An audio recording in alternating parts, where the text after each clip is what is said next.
Ano ba ang problema ni Bella? Ngayon pa?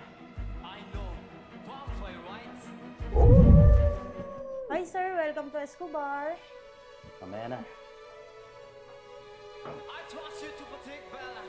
What you did not, I will show you tired one.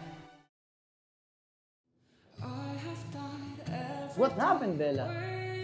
What's your problem? I need space, Jacob. Sir? Sir? Sir, ito na po yung order nyo. USDA Porterhouse.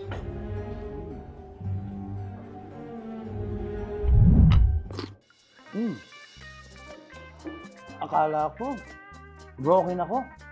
Gutom lang pala. Ang sarap.